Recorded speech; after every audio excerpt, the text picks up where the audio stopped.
வணக்கம். இந்த வீடியோவில் என்ன பார்க்குறோன்னா, சார் என்ன பயன்படுத்துறது? இது எல்லாரும் பொதுவாக பேசும்போதே, சார் நாங்கள்லாம் ஆட்டு சார் யூஸ் பண்ணுறோம், செக்கில் ஆட்டினு தான் யூஸ் பண்ணுறோம் அப்படின்லாம் சொல்கிறாங்க. அப்படி அல்ல. ஒரு சிறந்த எண்ணெய் அப்படின்னா, அந்த எண்ணெயில் 3 விதமான கொழுப்பு சத்துக்கள் இருக்கு. கரையும் தன்மையை வச்சு 3ஆக பிரிச்சிருக்காங்க. செமி கொழுப்பு, அதாவது லேசான திடமான கொழுப்பு, தண்ணி மாதிரி இருக்கிறது, கொஞ்சம் கெட்டி கொழுப்பு. இதை சேச்சுரேட்டட், பாலி, மோனோ அன்சேச்சுரேட்டட்னு மருத்துவத்தில் சொல்லுவோம். ஸோ கரையும் தன்மையை வச்சு கொழுப்புகள் 3 விதமாக இருக்கு. இந்த 3ம் 1:1:1 அப்படின்னு இருக்கணும். இதுதான் ஒரு ஒமேகா தியரின்னு ஒரு தியரி இருக்கு. அது மாதிரி ஏதாவது எண்ணெயில் இந்த 3 கொழுப்புகளும் சரி விகிதத்தில் இருக்குதா சார் அப்படின்னா இல்லை. அப்ப நம்ம என்ன பண்ணணும்? 2 எண்ணெயை கலந்து இந்த ரேஷியோ கொண்டு வர வேண்டிய அவசியம் இருக்குது. இப்போ திட கொழுப்புகள் அதிகமாக இருக்கிற எண்ணெய்னா நாம ரெகுலரா யூஸ் பண்ற நல்லெண்ணெய், கடலெண்ணெய், இதெல்லாம் சேச்சுரேட்டட் ஃபேட் அதிகமா இருக்கிறது திட கொழுப்புகள்ல வந்துடும்.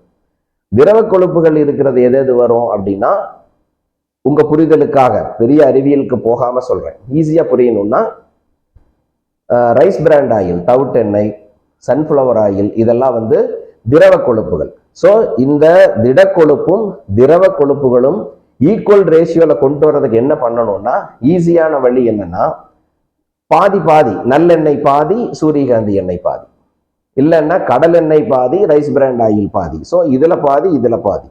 ஸோ அப்போ 2 எண்ணெய் கலந்து பயன்படுத்தும் போது இந்த ரேஷியோ தோராயமாக நமக்கு கிடைக்குது. சார் இந்த ரேஷியோ ஓரளவு கரெக்டா இருக்கக்கூடிய ஆயில் இருக்கா டாக்டர்னா இருக்கு. அது ஆலிவ் ஆயில். ஆனால் கொஞ்சம் காஸ்ட்லி, கொஞ்சம் டேஸ்ட் வேற மாதிரி இருக்கும். நார்மலாக நாம் அதுக்கு எதுக்கு யூஸ் பண்ணுறோம்னா, குழந்தைகள் கலராகிறதுக்கு யூஸ் பண்ணுறோம். ஆனால் சிறந்த சமையல் எண்ணெய் ஆலிவ் ஆயில் தான். ஆலிவ் ஆயில் பயன்படுத்தலாம். அது காஸ்ட்லியாக இருக்குங்கிறதுனால ரெகுலர் பயன்பாட்டுக்கு எளிதான முறையில் செய்யணும் அப்படின்னா இந்த டைப் ஆஃப் எண்ணெய்களை சரிபாதி அளவு கலந்து யூஸ் பண்ணணும். என்னை பொறுத்தவரை எண்ணெய்ங்கிறதுக்கு 1 மார்க், எவ்வளவு எண்ணெய் அப்படிங்கிறதா 99 மார்க். ஸோ அப்போ டெஃபினட்டா ஆளுக்கு 1/2 லிட்டர் எண்ணெய் ஒரு மாசத்துக்கு அப்படிங்கிறது தான் சர்க்கரை நோயாளிகளுக்கான எண்ணெய் கட்டுப்பாடுன்னு நான் சொல்லுவேன்.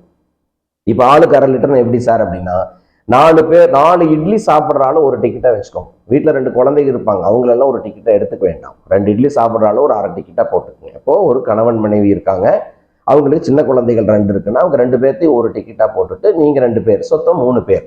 1.5 லிட்டர் எண்ணெய் ஒரு மாசத்துக்கு. இது தேவையான விஷயம். ஆயிலில் ஆயுள் அப்படின்னு நாங்கள் அடிக்கடி சொல்லுவோம். ஸோ எண்ணெயை கரெக்டாக யூஸ் பண்ணுங்க, போதுமான அளவு கண்ட்ரோலில் யூஸ் பண்ணுங்க. என்ன எண்ணெய் என்பதை விட எவ்வளவு எண்ணெய் என்பதற்கு முக்கியத்துவம் கொடுங்கள். நன்றி.